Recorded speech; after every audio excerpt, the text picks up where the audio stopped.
হয় না হতে পারে। কি করব বলুন মামা বাবু, বাবার যখন ইচ্ছে। বাবার ইচ্ছেটাই কি সব? তোর আমার বিরাজের ইচ্ছার কোনো মূল্য থাকতে পারে না নাকি? ছাতি মায়ের আমাদের উপর কোনো অধিকার নেই? কি করব বলুন মামা বাবু, বাবার ইচ্ছে কোনোদিন বাধা দেয়নি, বাবার মুখের উপর আমি কোনোদিন কথাও বলিনি। বলিস না বলেই যে বলবি না, অন্যায় করলে তার প্রতিবাদ করবি না, এটাও তো ঠিক নয় মামা বাবু।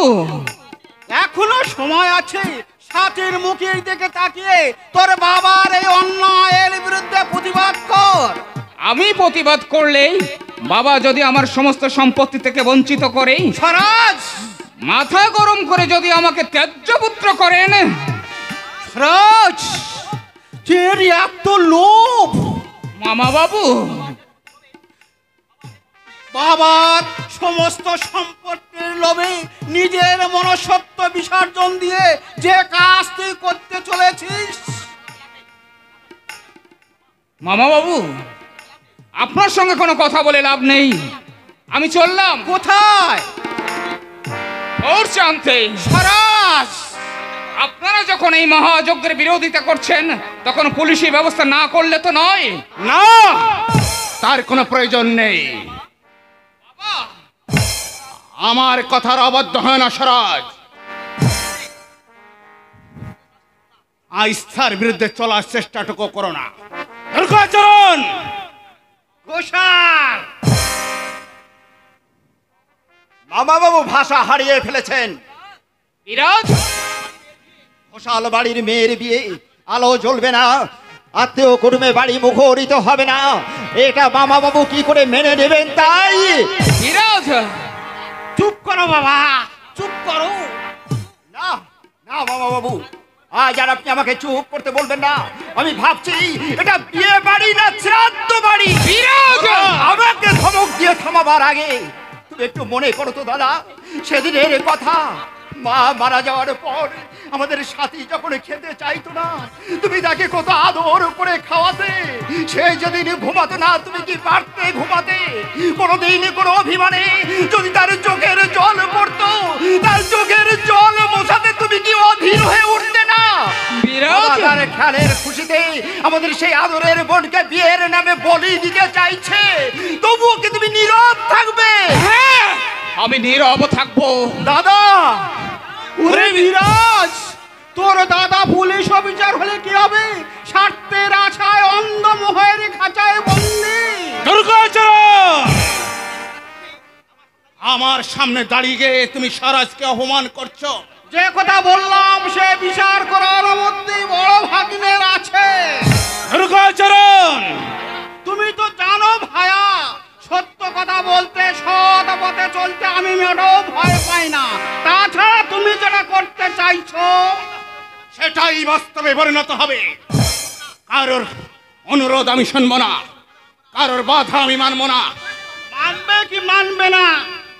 তুমি সাথীর বাবা, মেয়ে সারা জীবনে কাঁদুক না, তাতে তোমার কি?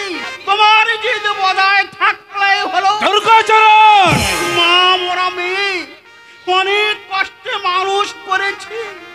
বিয়ের পরে স্বামীর ঘরে গিয়ে সে যদি সুখী হতো, আমিও খুশি হতাম। তা তো হওয়ার নয়।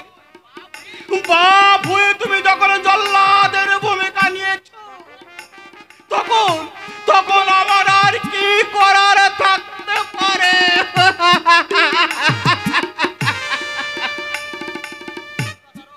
দুর্গাচরণ, তোমার কথার জবাব আমি দেব, তবে আজ নয়। বাবা, কিছু বলবে স্বরাজ? সাথীর বিয়ের খবর শুনে রাজা যদি এখানে আসে, তাই না স্বরাজ, সেটা সেটা হবে না। রাজা হতে পারে মস্তান, এই পঞ্চগ্রামে এসে কোনো ঝামেলা সে করতে পারবে না। সাথীও কিন্তু আজ আর ছেলে মানুষ নয় বাবা। তার ইচ্ছার মূল্য না দিয়ে ওই অসীমের সঙ্গে বিয়ে দিলে সত্যি কি সাথী সুখী হবে? বিরাজ, সংসারে সুখী হতে গেলে সচ্ছলতার প্রয়োজন আছে। অভাবের সংসারে যেখানে অশান্তির আগুন জ্বলে, সেখানে কোনোদিন শান্তি স্থায়ী হয় না, হতে পারে না। বাবা, অসীম শুধু আমার বন্ধুপুত্র নয়, অতুল ঐশ্বর্যের মালিক, শিক্ষা দীক্ষায় বংশ পরিচয় তা সে তাতে কম নয়। আর রাজা, রাজা একটা মস্তান। কি আছে তার বংশ পরিচয়? আছে তার কোনো আর্থিক কৈলন্য? শহরে শুনেছি শহরের বস্তিতে সে থাকে। আমার সাথীমা ভুলের কাজল চোখে পড়ে আজ রাজাকে দেবতা ভাবলেও আগামীকাল ওই বাস্তবের মাটিতে দাঁড়িয়ে রাজাকে মনে করবে একটা পথের কুকুর। এ ধারণা আপনার ভুল। কোনটা ভুল আর কোনটা ঠিক তা বিচার করার বুদ্ধি জ্ঞান আমার হয়েছে স্বরাজ। আমি জগৎ বল্লভ ঘোষাল। আমার জমিদারি চলে গেলেও এই দেহ থেকে জমিদারি রক্তটুকু এখনো চলে যায়নি। তাই কোনোদিন ওই পথের কুকুর রাজার হাতে আমার সাথীকে সম্প্রদান করব না। কথাটা তুমি মনে রেখো। দাদা, এরপরেও তুমি হাসছো? না, সে তো উপায় নেই, কান্না যে আমার আসছে না। তোমার হৃদয় পাথর দিয়ে গড়া। দাদা, বিরাজ, পুলিশ অফিসার আমি সরোজ বল্লভ ঘোষাল। আমাদের হৃদয় যদি শক্ত না হয় তাহলে আমরা আসামি ধরবো কি করে? কিন্তু তাই বলে ছেলের বোন সাথীর মুখে যাতে হাসি ফোটে সে ব্যবস্থাই আমি করছি। দাদা ভাই, জানি জানি বাবার বিরুদ্ধে সরাসরি লড়াই করা আমার পক্ষে সম্ভব নয়। তাই তাই আমি কেষ্টদাকে পাঠিয়েছি রাজাকে ধরে নিয়ে আসতে। রাজা এলেই তুমি পুলিশ অফিসার হওয়ার আগে আমি আমি যে তোদের দাদা। তবে সাবধান, চিৎকার চেঁচামেচি করে আমার প্রাণ যেন তোরা ভেস্তে না দিস। আমি দেখছি কেষ্টদা কি খবর নিয়ে এলো। আসে এই বিশ্ব রঙ্গমঞ্চে আমরা সবাই এক একজন অভিনেতা। এখানে মানুষ চেনা সত্যিই বড় কঠিন।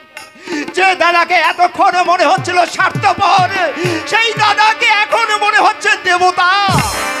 ওগো ঠাকুর, তোমার কাছে কোনোদিন আমি কোনো কিছু চাইনি।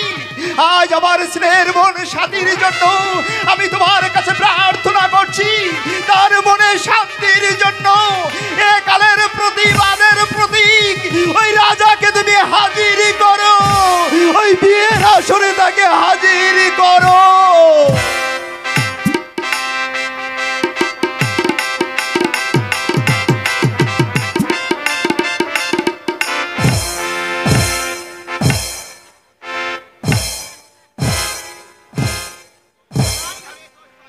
রাজার ঘরে দোষ চাপিয়ে জগৎ বাবুর মন ভুলিয়ে সাথীকে তাহলে তুমি জীবন সাথী করছো গুরু।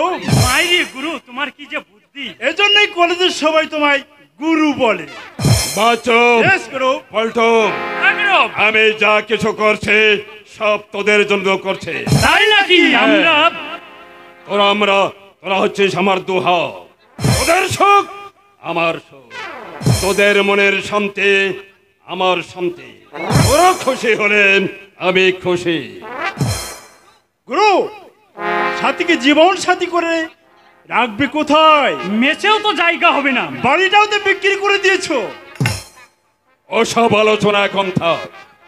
বিয়ের পর বউকে নিয়ে আমি হোটেলে উঠবো। হোটেলে? হ্যাঁ, হোটেলে। আমার ফুলসজ্জার সারায়ের সুরের বদলে বাজবে ওয়েস্টার্ন মিউজিক, ছড়বে মদের ফোয়ারাম। সবাই যখন মদের নেশায় মাতাল হবে ঠিক তখনই ঘরের লাইট বন্ধ করে দিয়ে নরম বিছানায় শুয়ে দিয়ে সাথীর উচ্ছে পড়া যৌবন দুয়ারে আমি সন্তান করব। যে সাথী হবে তোমার সাত পাকে বাঁধা জীবন সাথী, তাকে নিয়ে তুমি বর বউ খেলা খেলবো রে, বর বউ খেলা খেলবো।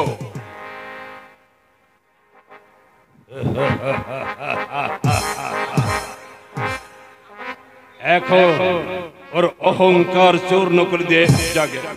এখন দেখ মেয়েরা সাথীকে নিয়ে আসছে কিনা।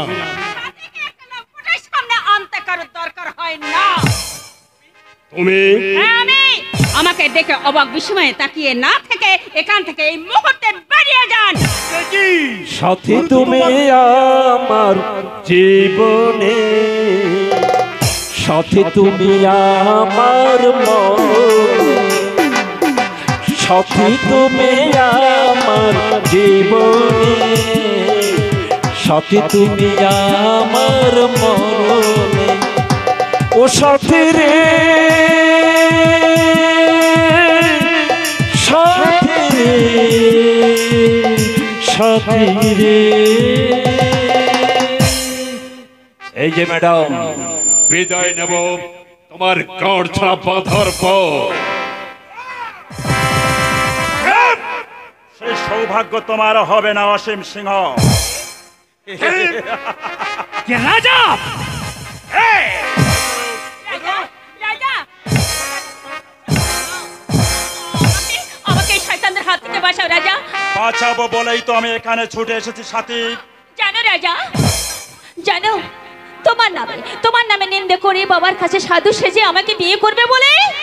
বর সেজে শালা দুই সঙ্গে করে নিয়ে এসেছে। তারা ছাড়া তোদের বর সাজার শখ আজ আমি বের করছি।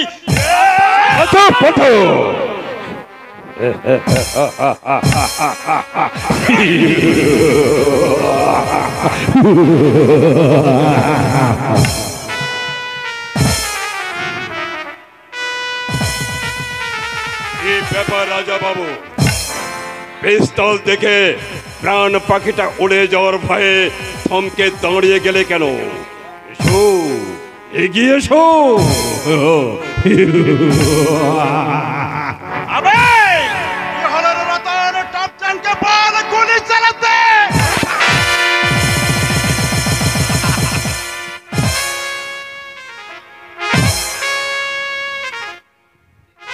নেতা বাবু, তোমার সাগরেদরা এখান থেকে সালা লেজ গুটিয়ে পালিয়ে গেছে। এবার সালা তোমার পালা। রাজা রাজা রাজা, তুমি আমাকে মাফ করে দাও রাজা, না ক্ষমা করে দাও। না রাজা না, ওকে তুমি ক্ষমা করো না। ও হচ্ছে সাপের চেয়েও ভয়ানক, বাঘের চেয়েও হিংস্র। ওকে ক্ষমা করলে তোমার মতো অনেক মেয়ের সর্বনাশ করবে, সেটাও আমি জানি। রাজা, রাজার চলার পথের বাধা তুই, রাজার সাদা জীবনে কালি ছিটিয়েছিস তুই। তোরই জন্য কলেজের ছেলে মেয়েরা আজ ড্রাগের নেশায় মাতাল। তুই সারা একটা লম্পট, তুই একটা চরিত্রহীন। তোকে যখন আজ আমি হাতের মুঠে পেয়েছি তখন সে সুযোগ তুমি পাবে না। আমার বন্দুক আমার কাছে ফিরে দাও সরাজ। আমি শত্রুকে হাতের মুঠোয় পেয়ে ছেড়ে দিতে শিখিনি। আজ কিন্তু আপনাকে ছেড়ে দিতেই হবে বাবা। কেন কেন? দেশটা এখনো জঙ্গলে পরিণত হয়নি বলে।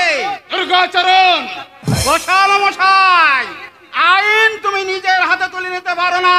আইনের দাস তোমার সামনে, যা করার ওকেই করতে দাও। না, ওকে কিছুই করতে হবে না, যা করার আমি করব। যে আমার শত্রু। কে আপনি শত্রু বাবা? যে লম্পট আপনার মেয়ের ইজ্জত নষ্ট করতে চায় সেই শত্রু, না যে ইজ্জত রক্ষা করে সেই শত্রু? সাথীমা, মিথ্যা মিথ্যা কাকা বাবু, এ সম্পূর্ণ মিথ্যা। আমার বিরুদ্ধে একটা চক্রান্ত। ভালোবাসার রঙিন চোখের চশমা দিয়ে সাথে দেবে একটা মস্তানকে তার মনের আসনে বসে আমার নামে বদনাম করতে চাইছে। আপনার মনটাকে বিষিয়ে দিতে চাইছে। আপনি বিশ্বাস করুন কাকা বাবু, আপনি বিশ্বাস করুন। অসীম, আমি তোমাকে অবিশ্বাস করছি না। তুমি হচ্ছে আমার বন্ধুপুত্র, কত বড় বংশের ছেলে তুমি। তুমি যদি লম্পট হও তাহলে কখনো কলেজের জেনারেল সেক্রেটারি হতে পারতে। সকলেরই ভালোবাসা নিয়েই তো। কাকা বাবু, কাকা বাবু, আমি জগতে বল্লভ ঘোষাল।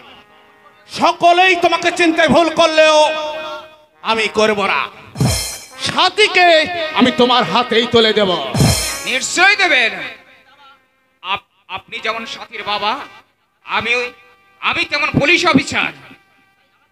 তাই আমাকে আইনের কাজ আইন দিয়েই করতে হবে। তা না হলে গৌতম, অ্যারেস্ট করো সমাজ বিরোধীকে। কাকে অ্যারেস্ট করবো স্যার? কাকে আবার অ্যারেস্ট করো এই রাজা মস্তানকে। না দাদা না, রাজা মাস্তান হলো ও সমাজ বিরোধী নয়, সমাজ বিরোধী হচ্ছে এই অসীম সিংহ। ফরাস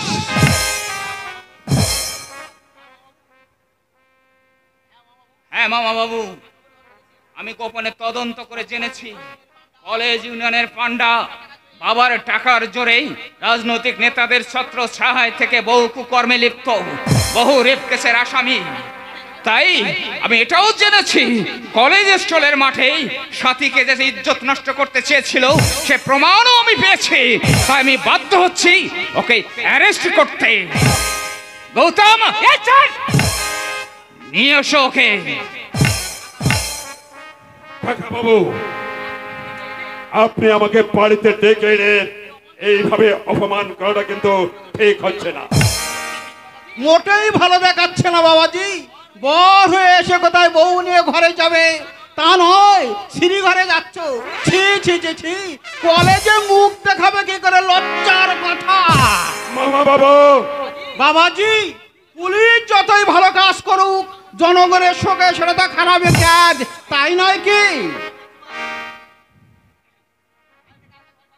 কালকের কথা কালকেই হবে, আজ ওকে তুমি ছেড়ে দাও। সেটা কেমন করে সম্ভব? অসম্ভবকে সম্ভব হয়। আমি সাথীকে ওর হাতেই তুলে দেব। আসুন সিংহ মহারাজ, ওই জেলার ভিতরে ঢুকবেন। Wait wait.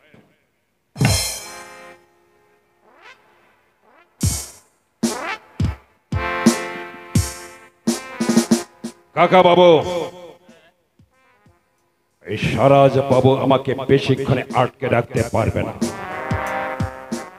চলে রাজা, তোমার সঙ্গে আমার আবার দেখা হবে, আর সেই দেখা হবে তোমার জীবনের শেষ দেখা।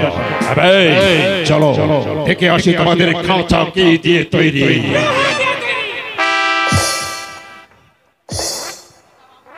আবে নেতা বাবু, সেই শুভক্ষণের অপেক্ষায় আমি থাকলাম। তোমাকে আমি উচিত শিক্ষা দেব। কেন? সে কি অপরাধ তার? ও তো সাথীর জীবন বাঁচিয়েছে। বিরাজ তুই চুপ কর, তুই যা বুঝিস না তা নিয়ে তর্কই আসিস না। বাহ বাহ বাহ, চমৎকার চমৎকার ঘোষাল বাবু, চমৎকার। যে রাজা নিজের জানের পরোয়া না করে রক্ষা করলো আপনার মেয়ের ইজ্জত, সেই রাজাকে আপনি চমৎকার পাওনা দিলেন। রাজা, রাজা বাবা, তোর বাবার জন্য আমি তোমার কাছে ক্ষমা চাইছি। মানুষ তোমাকে চিনতে ভুল করলেও আমরা তোমাকে চিনতে ভুল করিনি বাবা রাজা। আপনি আমাদের মামা বাবু।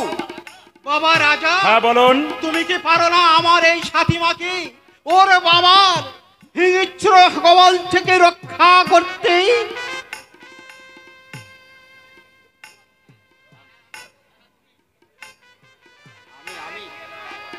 হ্যাঁ হ্যাঁ, তুমি তুমি ওর জীবন বাঁচিয়েছো, ওর ইজ্জত রক্ষা করেছো। শয়নে স্বপনে নিদ্রায় জাগরণে যে তোমার ধ্যানে মগ্না, তার ইচ্ছা পূরণ করতে তোমাকেই তার ভার গ্রহণ করতে হবে বাবা রাজা। এসব আপনারা কি বলছেন? আমি এসেছি সাথীর জীবন বাঁচাতে, আর আপনারা কিনা আমাকে ভালোবাসার কথা শোনাচ্ছে না? ভালোবাসা তো কোনো অন্যায় নয় রাজা। ভালোবাসা তো কোনো পাপ নয় রাজা। কিন্তু ওকে ভালোবাসা যে আমার মহাপাপ আছে। রাজা, সাথী দেবী। না রাজা না, বল শুধু সাথী। সাথী, হ্যাঁ শুধু সাথী। তবে আমার জীবনে প্রভাতে প্রভাতে লগ্নে প্রথম সূর্য, আবার আমার মনের আকাশে ফুটে ওঠা সাথী, উজ্জ্বল নক্ষত্র। তোমাকে ভালোবেসে আমি ধন্যা। তোমাকে ছাড়া আমি অন্য কোনো দেবতার পায়ে নিজেকে অঞ্জলি দিতে পারবো না রাজা। যা শালা এই যে দেখছি একটা গোলক ধাঁধা। তোমার বিপদের কথা শুনে আমি এখানে ছুটে এলাম, আর তুমি কিনা আমাকে ভালোবাসার কথা শোনাচ্ছ। আমার ভুলকে তুমি ভুল হয়ে ফুটতে দাও রাজা। আমি যে একটা মূর্খ, বইয়ের শিক্ষা পরকতে শিক্ষা নয়। এই লোকে কিন্তু আমাকে মস্তান বলে। যাদের সাথে ঘা লাগে তারাই তোমাকে মস্তান বলে। অনেকে কিন্তু আমাকে ঘৃণাও করে। অনেকে ঘৃণা করলেও অনেকে তো তোমায় ভালোবাসে রাজা। কিন্তু আমি সাথীকে যে নিয়ে যাব, কিন্তু সাথীকে নিয়ে আমি রাখবো কোথায়? তুমি যেখানে থাকো সেটা কিন্তু একটা বস্তি। বস্তিতে তো মানুষ থাকে। বর্ষার জলে কিন্তু ভাসে। পূর্ণিমা চাঁদের আলো কি পড়ে। সাথী বস্তির ঘরই হবে আমার কাছে রাজপ্রাসাদ। সাথী সেখানকার মানুষদের সঙ্গে মিশে আমি তৈরি করবো নতুন স্বর্গ। কিন্তু আমার মায়ের অনুমতি না নিয়ে তোমাকে যদি আমি বাড়িতে নিয়ে যাই, আমার মা যদি তোমাকে মেনে না নেন? তোমার মা আমারও মা। মা কখনো ছেলে মেয়েদের দূরে সরিয়ে রাখতে পারে না। আমার চোখের জলে তার পা ধুয়ে দিয়ে তার স্বীকৃতি আমি আদায় করে নেবই নেব। বাবা রাজা, হ্যাঁ বলুন। আর কোনো আপত্তি নয়, সাথীকে নিয়ে তুমি হ্যাঁ হ্যাঁ রাজা, হ্যাঁ তুমি আমার এই মা মরা বোনকে গ্রহণ করে আমাদের ভক্তি দায় থেকে তুমি উদ্ধার করো রাজা। বাবা রাজা, হ্যাঁ বলুন। আমি ভিতর বাড়িতে গিয়ে বিয়ের ব্যবস্থা করি আর ঠাকুরের কাছে প্রার্থনা করি তোমাদের দুটি জীবন যেন সুখের হয়, শান্তির হয়। সুখ শান্তি। রাজা আমার অনাথিনী মা ছেঁড়া কাতায় শুয়ে আমাকে আদর করে ডাকতো রাজা বলে। ওই চায়ের দোকানে, মোটর গ্যারেজে ওই মালিক খরিদ্দাররা আমাকে ব্যঙ্গ করে রাজা বলে। আবার বাসে উঠলে প্যাসেঞ্জাররা বলে শালা যেন রাজা গাড়ি চালাচ্ছে। রাজা! আর আপনারা শিক্ষিত ভদ্রলোক হয়ে হ্যাঁ আমার এই মা মরা অনাথিনী বোনকে আমি তোমার হাতে তুলে দিতে চাই রাজা। তুমি ওকে গ্রহণ করে তোমরা সুখী হও রাজা। বেশ, তাই হোক। আপনাদের সকলের ইচ্ছাই পূর্ণ হোক। সাক্ষী থাক মাথার উপরে নীল আকাশ, সাক্ষী থাক মা বসুন্ধরা। নাই বা বাজলো প্রকৃতির বাতাস, চিরাচরিত শালগ্রামের কোনো প্রয়োজন নেই। এসো সাথী, এসো। আজ শুধু আমার নিজের রক্তে রাঙিয়ে দেব তোমার ওই শুভ্র স্মৃতি। এসো।